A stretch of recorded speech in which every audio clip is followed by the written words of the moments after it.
শুনুন শুনুন ভক্তগণ, কিছু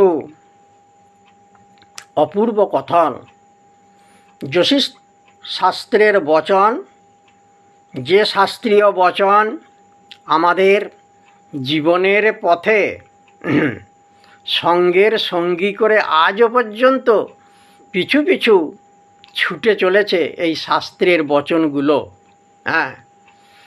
সেটা বলতে গেলে কি, যে অষ্টাদশ মানে 18 জন মহর্ষি থেকে এই যে জ্যোতিষশাস্ত্র প্রবর্তন করে গেছেন, এই জ্যোতিষশাস্ত্রের মধ্যে বহু বহু এমন কথা বলা রয়েছে যে জিনিসগুলো জানলে পরে বা আপনারাও যদি 2-4টে তথ্যগুলো জানতে থাকেন বা শ্রবণ করতে থাকেন এবং সেগুলো যদি জীবনে প্রতিফলিত করেন তাহলে আপনাদেরও কাজে লাগবে। জ্যোতিষ বচনেতে আজকে কি বলছি না, তুঙ্গ ফল, কেন্দ্র ফল, কোন গ্রহের কেমন ফল, সেগুলো একটু ছোট করে একটা সামান্য ভিডিওর মধ্যে আপনাদেরকে আমি জানিয়ে রাখছি।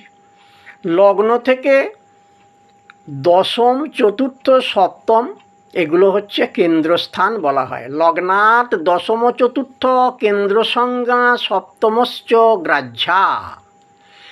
এই যে বলা হলো লগ্নস্থান, চতুর্থ স্থান, সপ্তম স্থান, দশম স্থান, এই সমস্ত জায়গাতে যদি শুভ গ্রহ যদি বিরাজ করে তাহলে পরে কিন্তু তার ফল শুভ। যেমন চন্দ্র, এটা হচ্ছে পুরুষের কথা বলা হচ্ছে, চন্দ্রের যদি অবস্থানটা এমন হয়ে থাকে কোনো পুরুষের, লগ্ন থেকে ধরুন চতুর্থে আছে, তাহলে চন্দ্রদেব কেন্দ্রী হলেন। এবং চন্দ্রদেব কেন্দ্রী হলে তার কি ফল হবে সেটা বলে দিচ্ছি। মিত্রোপকারী বিভবাতি যুক্ত বিনীত মূর্তি স্মৃতিশাস্ত্রশীল প্রাপ্নতি দেশন শুভকান্ত দেহং চন্দ্রপি কেন্দ্রী চিরকাল জীবী।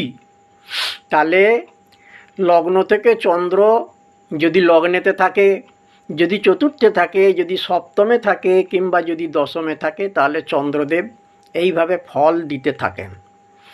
আবার যদি এই যে স্থানগুলো বললাম, লগ্নস্থান, চতুর্থ স্থান, সপ্তম স্থান, দশম স্থান, এই জায়গায় যদি বুধ বিরাজ করে কোনো পুরুষের, অপার বুদ্ধির বহুদার যুক্ত বিদ্যার্থ ভোগী গুরুদেব ভক্ত সুশীল ভার্যাশ্চ বুধশ্চ কেন্দ্রী বিদ্যার্জনে সাধু জনানুরক্ত, এই সমস্ত ফলগুলো ভালো ফল। পুরুষের এই সমস্ত স্থানে শুভগ্রহ থাকলে তার এইভাবে ফল দেবে।